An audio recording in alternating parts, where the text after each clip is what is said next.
Why does every recipe I try need 18 ingredients, including a jar of something paste I'll never use again, but will sit in my fridge for 9 months? I just want dinner in the oven, fast. That's why I love Blue Apron's new one-pan assemble and bake meals. They send you fresh ingredients that are already chopped. All you do is put it all together and bake. That's it. No chopping, no weird leftovers, just delicious, easy-to-make meals. Get 20% off your first 2 orders with code APRON20. Terms and conditions apply. Visit blueapron.com/terms for more. Hey, Ryan Reynolds here from Mint Mobile. Now, I don't know if you've heard, but Mint's premium wireless is $15 a month. But I'd like to offer one other perk. We have no stores. That means no small talk. Crazy weather we're having. No, it's not. It's just weather. It is an introvert's dream. Give it a try at mintmobile.com/switch. Upfront payment of $45 for 3-month plan. $15 per month equivalent required. New customer offer first 3 months only. Then full price plan options available. Taxes and fees extra. See mintmobile.com.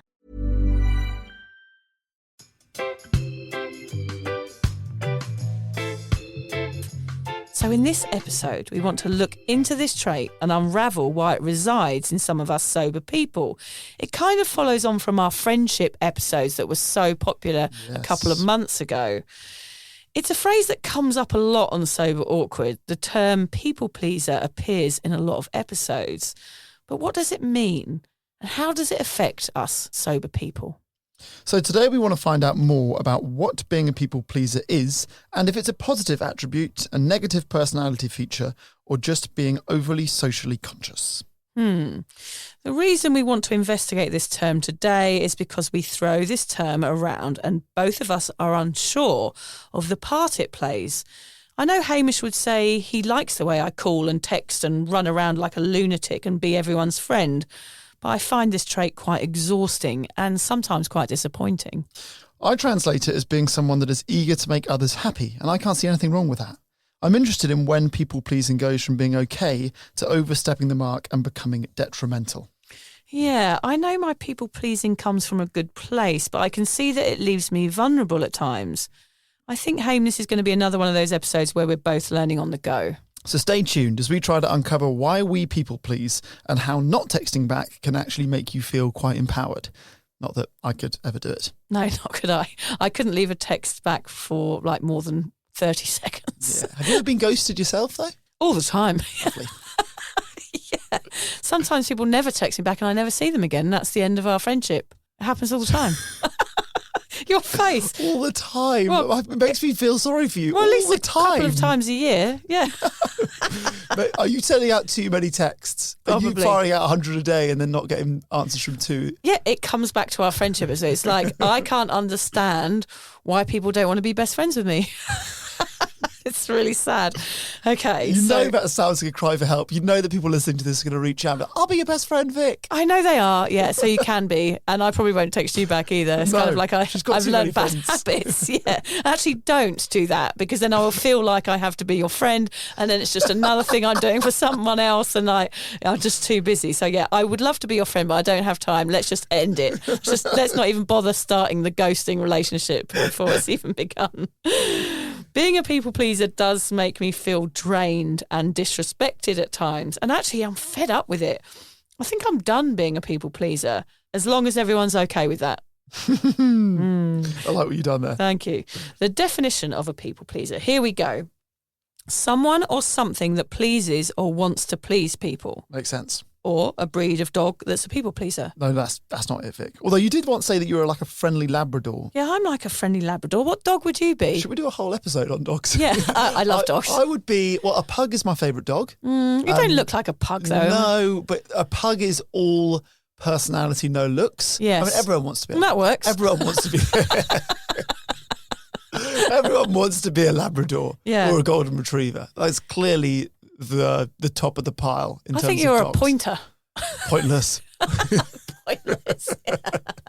I don't know. Go on. What dog? Afghan hound? No, I'm sticking with pug. I You're like not pug. a pug. I'm short with a weird bum. Oh, yeah, you are actually. Not even short, but weird bum. Always sniffing around for some food. But the real definition of a people pleaser, I think, is a person who has an emotional need to please others, often at the expense of his or her own needs and desires. Yes, but being a people pleaser isn't all bad. It shows that you're a caring person who values social connections and enjoys making others happy. Okay, so let's start with finding out about our own people-pleasing ways, Hamish. What are some traits that you have in your sobriety or when a drinker that you recognise are a bit people-pleasy? Okay, so the first one is that I stick to plans to my detriment. I was brought up that changing plans or last-minute cancellations are like as bad as it gets. Yep. It's particularly my mum, because she saw like people being late. She goes, if you're late, that is you valuing your time more than my time. Okay. The ultimate in rudeness. So I find myself turning up to everything. You know, if you said to me, hey, Haim, come to dinner at ours in 3 weeks, and then Sonny was sick as a dog the day before, because I said yes, I would be there. I'm the same. And that is good humaning in one way. I guess it's polite. It makes you a reliable friend. But it also makes you, I think you need to be more flexible to like read the situation. Oh no, my child is sick, or, you know, something's happened and I have to cancel. I honestly don't know. I can't think of any time when I've ever cancelled. Sometimes Liz has been like, we need to cancel, and she will lead the cancellation process. Yes. And I'll go along. But I don't think I've ever cancelled on anything. I don't cancel either. Yeah. I feel you in that one. I find it weird when people cancel last minute with some bullshit excuses. I'd rather they didn't send me excuses. I'd rather they said, I'm not coming. Because then it's like, oh, I've got this on and then I've done that. And then I'm just like, it doesn't mean anything. Your bullshit excuse doesn't mean anything because I would be there. But that is people pleasing. That It is, I know it putting is. someone else's interest over your own. And actually, you know, you and I are similar in this way, but lots of like people that aren't us are used to lots of cancellations. Yes. And probably don't care too much. No. Like, yeah, sweet, this happens all the time. Like It's 10 our people, issue. 2 people cancel, that's cool, that's just life. I think people are slightly more understanding when you have a young child. So I kind of feel like I could cancel more now because I've got a tiny child. Yeah. If the 3 of us don't sleep the night before, we'll be fucking awful at your party anyway. Yeah. So I guess that buys you a little bit of leniency, but that is like up there with the number one things of my people pleasing. I think on this podcast, what we're going to say is like, we're not saying that the people that are not the people pleasers are wrong. We're just delving into ourselves, and me and Hamish, we recognise ourselves as people pleasers. So we've only got one point of view here. What you're saying there is the people that cancel, it's casual for them, so therefore they can cancel, and people that they know can cancel. But for us, it's not so casual, and we get disappointed, so therefore it becomes a bigger thing. And I wish I wasn't like that. No, but it's not black and white. What I've just described there, people pleasing, is overlapping with good manners. Yeah. So, you know, they're one and the same thing in that way. Yes, I have good manners, but that's also got me to being a bit of a people pleaser. Yeah. Because being regarded as someone polite with good manners is more important to me than my own needs and desires sometimes. Same. Another one is that I often do what I feel is right over what I want to do. So That's the pug in you, I think. that is the fucking thing, yeah. So I want to see if I can give you a real life example of this. The day you lost your ball. The day I lost my balls. Okay, let's say that your dad is sick. Okay, Yeah. heaven forbid, your dad is sick. Yeah. And I've said, look, let's go for a walk next Saturday, Yeah. and you know we can have it out. And if you need a bit of emotional support, then I'll be there. And then something happens to me on Friday, which means I absolutely should not go on Saturday. I would still go on Saturday because it's the right thing to do. I guess it's still kind of the committed thing, but it's more just that I feel like morally and ethically doing the right thing is more important, again, than like what I actually might want to need or do on that specific day. Now, for me, I'm usually energized by being around people. It's a way that me and my wife slightly differ. I'm energized by being around people. If I'm tired and go to a social event, I feel re-energized, whereas for her, it slightly exhausts her. But with that being said, I do often feel as if I dish myself out to too many people to the point that I leave myself exhausted. So I could be better at prioritizing who I spend my energy tokens on. Oh, You only have a certain amount of energy tokens. Yes. And I feel like I'm just dishing them out. Yeah. And you suddenly think, oh God, I've spent all of my tokens on not always the most important people in my life, and then I'm exhausted and useless. So that's definitely one that I do. In my career, I always feel as if I put my hand up to do extra work or to work for free just to not be a problem. And that idea, again, which like, I don't want to rock the boat, has cost me, probably both in terms of progressing in my career or certainly financially it's cost me? My husband is very similar to you, where he's the go-to guy. He was in sort of operations manager job at a computer company, but he would find that he would never be the person who moved up because everyone needed him everywhere all the time. And he was kind of the underdog, I guess, a little bit, because no one allowed him to progress in his work. Yeah. That it almost walked over him because of that. I don't know if he was so reliable that they just never, ever sort of pushed him in the right direction. British thing? I don't know. And I know that gets said a lot. You always read about how men, in terms of stereotypically, are better at like asking for pay rises than women. But I'm hopeless at going into a meeting and being like, this is what I'm worth. This is what you should pay me. Give me a promotion or a pay rise. I find that very difficult. Or I've never done it. I think he's similar to you. I wonder if it's a British thing or just, John and I might be similar. I think you are quite similar in that respect. I just think he didn't want to rock the boat. He always wanted everybody at his workplace to be happy, but it cost him financially. Yeah. In the end, he got fed up of being walked over all the time in every job that he was in and ended up working for himself, which works much better because it's up to him how he progresses then. So, it can affect all types of situation as people-pleasing, can't it? Well, the last point I wanted to make is that I rotate my socks so that none of them feel left out. Do you have this? So I've got lots of socks and I feel like I'm start using the same ones over and over again, and I feel like the ones that I don't use feel sad about it. So I will sometimes wear a different sock that's not my favourite sock or I don't even really like it and it doesn't go well with, I'm wearing shorts that day, it's a colourful sock. I go, well, it needs a run out. Okay, that's sock pleasing. It's sock pleasing. Yeah, it's different. Which is next week's episode. Sock pleasing. Sock pleasing's a different thing. I thought it deserved a mention. Sock pleasing is something else that we won't talk about. Oh, no.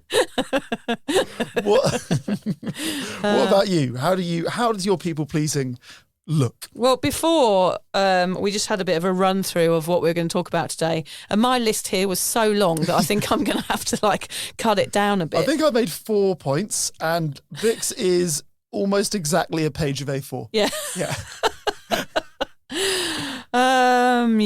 Settle in, folks. So I wanted to tell a story here which made me feel quite humiliated, and this is a perfect example of how I people please. Okay. So I have all of these communities that I run. I have a Facebook group. I have the Cuppa Dot community, which is like the social network for sober people. I have all of these things going on which I have a sort of sense of responsibility over. One day on my women's group, which is Drunk Mummy, Sober Mummy, the group, which is my women's Facebook group for women struggling with alcohol, and somebody on there was having a shit day and was struggling, and I think she lived in England or something, and it was the right time, and I thought, I'm going to call her.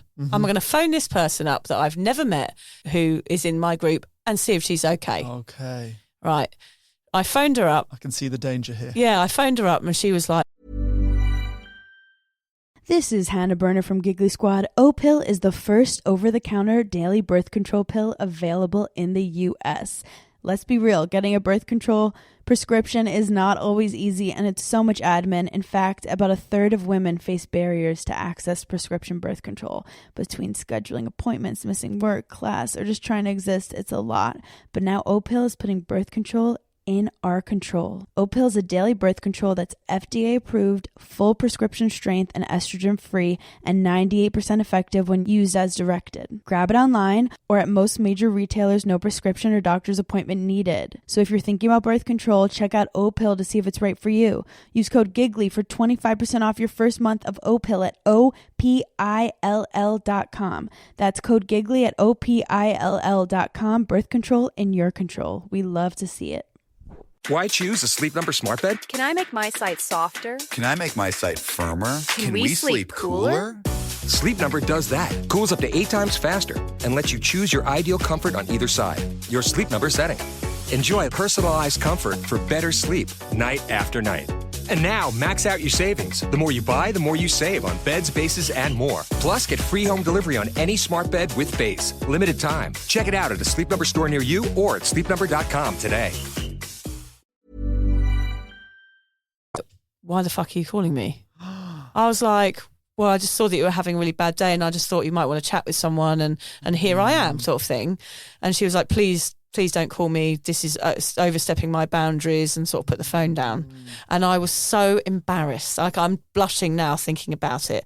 Like, for me, I'm stupid sometimes. Like, I don't know where the lines are drawn with people, and I overstep situations when I could have just gone, sent her a little message and said, if you ever, want to ask me any questions, I could have done it in a different way. That is interesting. Yeah, I think I do the same thing. What that is trying to solve people's problems. Yeah. When actually they might just need an ear. They might just need to vent. They might just need support. They might not want you to come in and start firing ideas at them how to fix their day. I don't think I was even going to do that. I think I just was like, I'm offering myself as a sounding board to her, which I felt like was the right thing to do. 9 out of 10 people probably would have liked you to do that, actually. Right. I still think as an act, separate from the situation, how it played out, that was a good thing to do. But humans aren't that straightforward. No, they're not, are they? That is quite a story. Yeah, so that is a perfect example of the things that I do that are completely overstepping the mark and leave me feeling vulnerable. Yeah, so I've put myself in a situation where I end up feeling like shit because I've tried to do something nice. And that, I just think I'm trying to do things nice, whereas in fact, people are like, oh, that's a bit weird, like back off. Yeah. Oh, it's really hurtful. It makes me feel sick even thinking about it. And that's not a criticism of them. No, it's not. Of course it's not. Totally No, normal way she to had react as well. every right to do that to me. And afterwards, I didn't email her again or anything. I just was like, oh God, this is awful. Anyway, the other thing that I do, which is very common, is I over-invite people to parties. Okay. So I have a limit. Literally did that. I literally did that with 782 people on my Facebook page the other day, but that was an accident. But generally, if I have a party, I have a limit. So I say, right, I'm going to invite 20 people over. But then I see another person and I'm like, well, they would probably want to come. And what if they find out that I've invited that person and then they feel left out? So then I'm taking on the responsibility via someone else of somebody that I might know as an acquaintance to say, right, oh, do you want to come to my party as well? I'm having a party on this day. So I end up inviting everybody. I'm like my mum. She invited her cleaner to my wedding. Yeah. I was like, why the fuck have you invited the cleaner? I don't even know her. It's interesting, actually, because you like hosting parties. You and John host fantastic parties at your house. But I actually think, as a people pleaser, hosting a party is a nightmare because I find that I don't enjoy it. If there's 4 or 5 people and you can have one conversation, I enjoy it. But if there's 20, 30, 40, like your parties often are, then you spend the whole night trying to talk to everyone. Is everyone mixing? Are they only speaking to their husband? Is that person having a good time? And actually, I don't enjoy that party. And a lot of people say they don't enjoy their weddings, probably for a similar reason. And I think being a people pleaser and a host of parties is actually a recipe for disaster. Okay, so having a party is like the epitome of what a people pleaser should not do. Yeah. Okay. Because that party I had a couple of weeks ago, like I tried to enjoy myself. So a lot of people didn't turn up. A lot of people didn't text to tell me they weren't coming. It's the first thing you said when I walked in the door. Yeah. You said 12 people have cancelled. Yeah. Or more than 12 couples it might be. So instead of concentrating on the people that were there and having a good time, I was disappointed by the people that hadn't shown up or texted. Yeah. So I'm already putting myself on the back foot there. Mm-hmm. And then I spent the whole evening running around, making sure everyone was okay. I wasn't really present in the situation. And afterwards, I sat on the couch exhausted and just went, I'm never fucking doing that again. Did you? Yeah. But I loved it. Like some aspects of it, I relaxed and loved it because I saw everyone was having a good time and that made me happy. So there you go. Even just that one line there, I realised how I sound like a people pleaser. Yeah. Everyone there having a good time was enough to make me say, well, that was a good party. Well, I guess that on the other side of the coin, throwing a party is what people pleasers do. I want to be the host that makes everyone happy and they're all grateful for me for being the host of the party. Yeah, it's really so it's sort of a difficult road to walk down hosting a party if you're especially if people don't turn up and like you feel like you've put a load of effort in. But then you've just got to be happy for the people that were there, which I was, and I love all the people that were there. I know, it's so weird. I'm really weird. Well, actually, you said your cleaner came to your wedding. At that party, the Airbnb people that rented the Airbnb on the opposite side of the street just for the weekend. I invited them. Yeah, I went over there. You are your mother's daughter. I thought it was going to be noisy, so I thought I better go and tell the neighbours and invite them if they want to come over for a drink. Anyway, of course it was alcohol-free drinks, everybody. But maybe that's why people didn't turn up. That is a good thing, though. Perhaps people think that if they're coming to a party at my house, there's going to be no alcohol. But of course, people, I say bring your own booze if you want to drink, that's fine. But I wonder whether people are more conscious about their drinking coming into my house. Possibly, so that could be a reason. Sometimes I buy gifts for people I don't really know because I think it'll make them happy.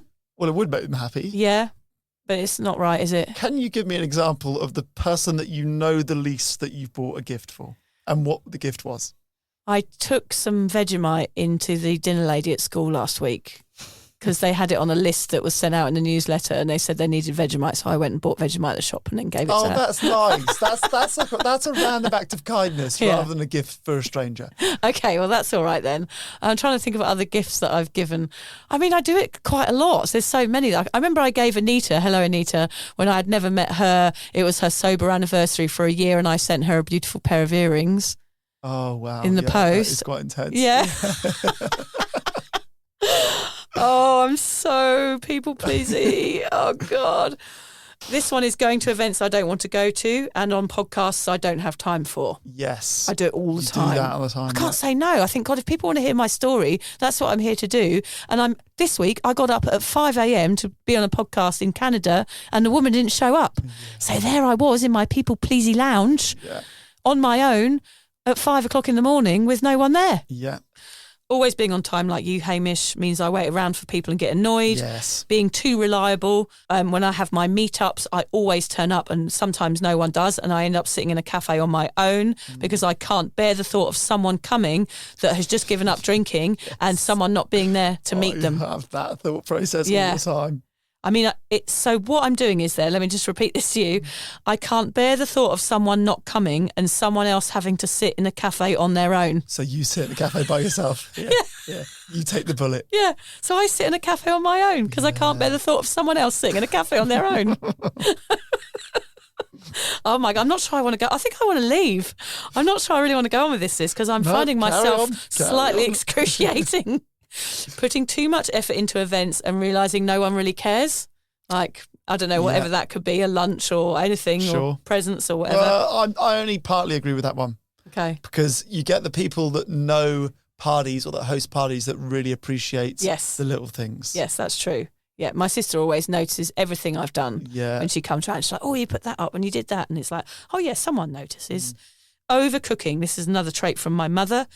If there are 5 people coming, I cater for 20 because I can't bear the thought of somebody not having enough food or being hungry when they've come into my house. And I used to be the same with alcohol. If someone was coming around, I couldn't bear the thought of saying, oh, sorry, I've run out. So I'd make sure I'd have loads in the house.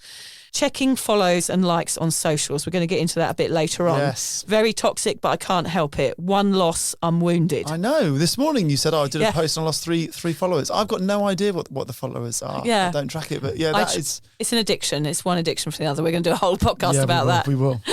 Always replying to text straight away. We've talked about that one. Feeling anxious about friendships a lot. Assume everyone hates me a lot of the time. That's just my guess. Spend time with people that just want something from me. Right. I do that a lot nowadays, which I'm trying to be better at.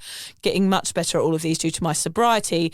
But I do still have these weird habits. Well, you say they're weird. I think anyone listening could relate to at least one of those points each. I'm hoping so. Yeah, I reckon everyone's got a little... If you don't have any kind of people-pleasy characteristics, you're probably a serial killer. Yeah. I mean, who doesn't want people to be happy?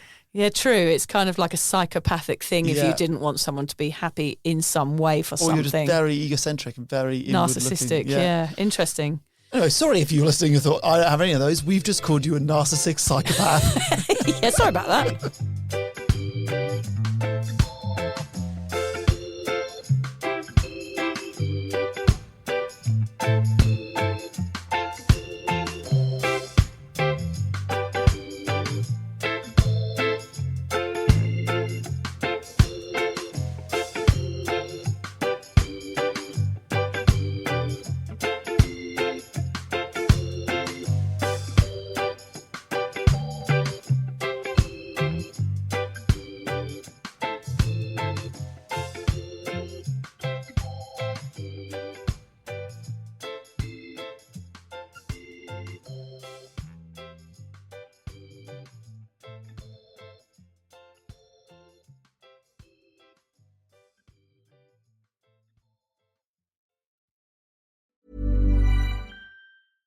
This episode is brought to you by Progressive Insurance. Do you ever think about switching insurance companies to see if you could save some cash? Progressive makes it easy to see if you could save when you bundle your home and auto policies. Try it at Progressive.com. Progressive Casualty Insurance Company and Affiliates. Potential savings will vary, not available in all states. Skip the gym, not the workout. With Hydro, you get a full-body workout in just 20 minutes, hitting 86% of your muscles in one smooth, low-impact motion. And now there's the new Hydro Arc, Hydro's most advanced rower yet. Arc introduces Hydrometrics, tracking your power, endurance, and precision every time you row, so you can actually see your progress. Go to hydro.com and use code ROW to get $100 off any Hydro rower, including Arc. That's HYDROW.com, code ROW. Acast powers the world's best podcasts. Here's a show that we recommend. Hey, Hoops fans, the new NBA season is here, and the Athletic NBA Daily is your daily dose of basketball breakfast. Join me, Dave DeFore, Zena Keita, and Espera Henny Monday through Friday, and Andrew Schlecht and Alex Spears on Saturday for the freshest stories, the hottest takes, and all the highlights from around the NBA, all before you finish your first cup of coffee. Whether it's a sizzling performance, a spicy trade rumor, or some smooth stat lines, we'll serve it piping hot and ready for you. So check out the Athletic NBA Daily on Apple, Spotify, YouTube, or wherever you get your podcasts. Acast helps creators launch, grow, and monetize their podcasts everywhere. Acast.com.